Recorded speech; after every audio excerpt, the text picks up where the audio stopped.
So, pause that real quick. You want to make a perfect Spider-Man.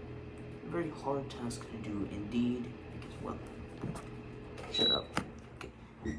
A very hard task to do indeed. I mean, we saw how many times people try to make Spider-Man, and usually, if not done right, they fail, you know? So that's why I, Savage234 Error, will be explaining how to make the perfect Spider-Man. So the first step to making him, Uncle Ben gotta go. That's the first step. Now, the second step, when he becomes Spider-Man and stuff, his costume should be like either full wrestling or wrestling inspired or something, because, you know, that gives a nice connection to the comics of it. And you see, that's what people want. That's exactly why Avengers Infinity War with their Iron Spider suit, not really a lot of people liked it. I just personally don't like it because it's overcomplicated. Now, after we're done with those two things, we don't want organic webbing, because people always say it's better. It's not. You keep complaining about comic accurateness, yet you keep trying to give people organic webbing. Just stop, man. You gotta use web shooters, because it shows his intelligence and stuff, you know, like, Peter Parker's smart. He needs to show his intelligence. So, yeah. After we got that all the way, make sure the spider logo is like small and simplistic and stuff. And now you want to get like the love interest. Now, if you want to do MJ, you gotta get the design right. I'm not gonna tell you to do that. Do your own thing. But you also gotta make her not a whore.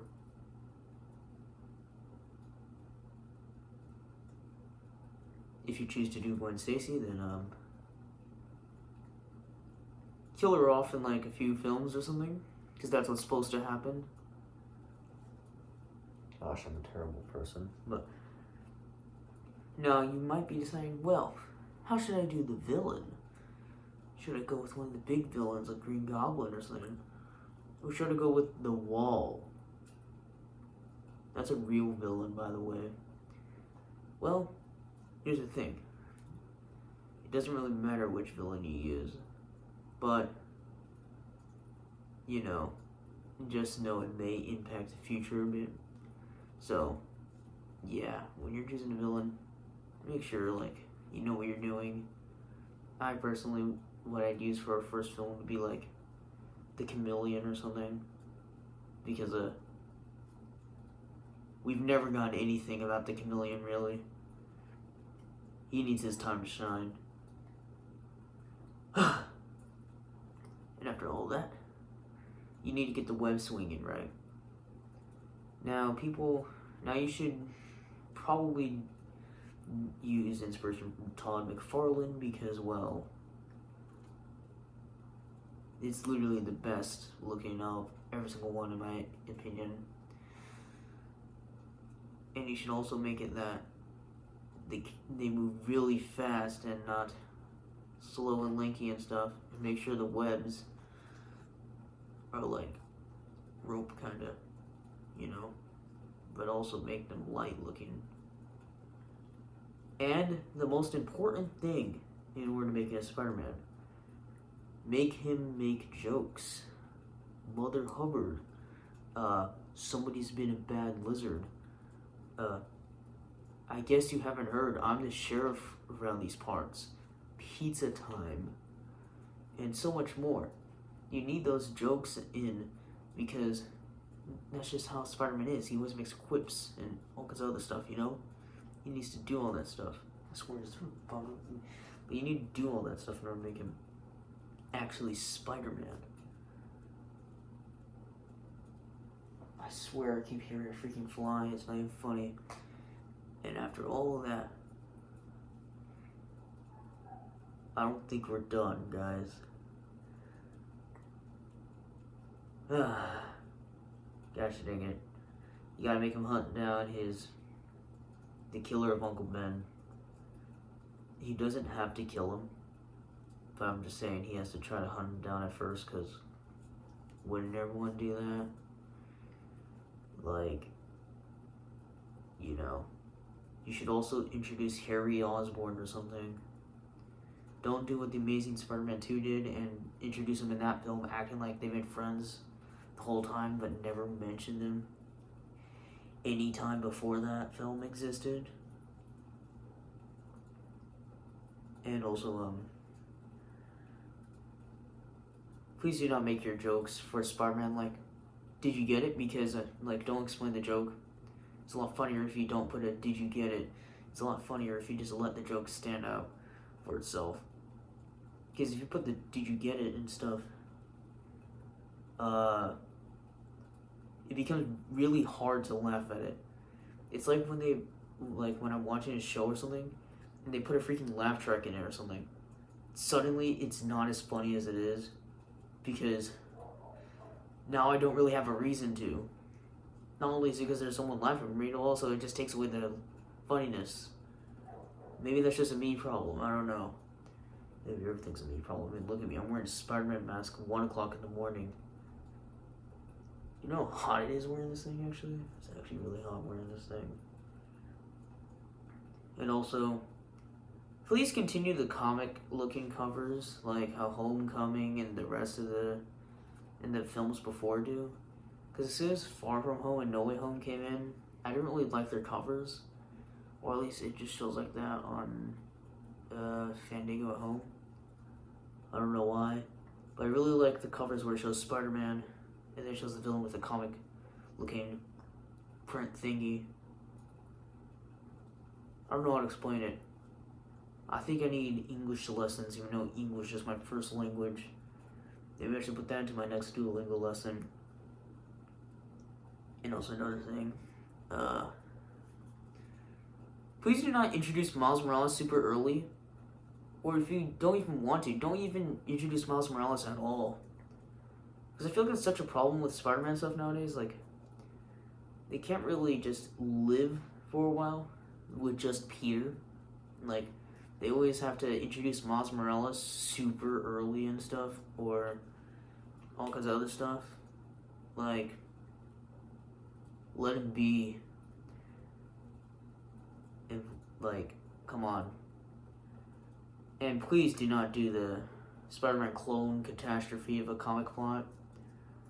Because, that is the way you end a franchise. Because no one liked that comic franchise. The only thing they liked about it really was the Scarlet Spider. I'm not even joking. No one liked the second Scarlet Spider suit, though. That suit was mid, as everyone likes to say. Very mid.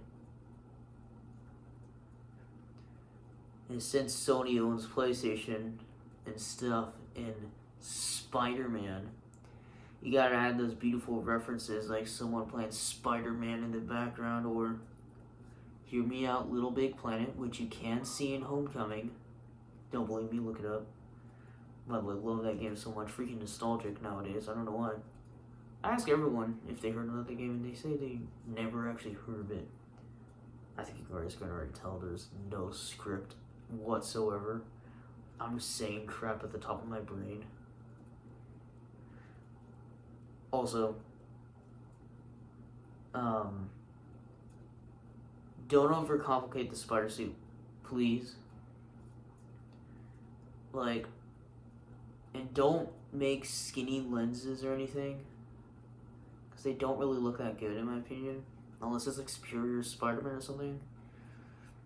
Like, that's one of the reasons why I don't like Tobey Maguire's suits, because the eyes are too slim. And I like Andrew Garfield's eyes, but they don't really move or anything. They're just kind of plain and look lifeless. And then there's Tom Holland with his animated face thing, which honestly is really cool, but the eyes aren't as big, but that's comic accurate. And you gotta make sure to make the webbing actually bump out, because that was the problem with Tom Holland's suits for the longest time. It blended in if there was overexposure with the sun, and I didn't really like that. Like, it was part of it sometimes. Like, sometimes you couldn't even see the black. You can only see the red and blue. Because they didn't want to make the black. They could have made the black more defined. But they didn't. They just made it blend in a bit. Also, do not add useless seam lines. People don't like that either. I don't know. They just do.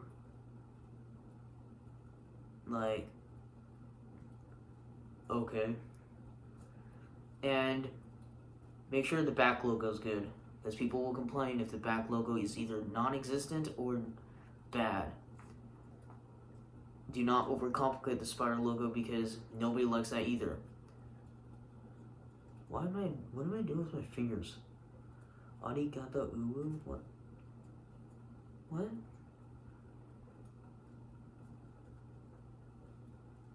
But yeah. So there you have it, folks. That is how you make a perfect Spider-Man. So dudes and lady dudes, I will see you next time. I will try to stream tomorrow. Marvel's, well, technically today, because it's 1 o'clock in the morning. But I'll try to stream Marvel Spider-Man 2 again with actual voice, like my voice in it. If I don't have my voice in it, it's probably because. And that will be it, guys. Stay good.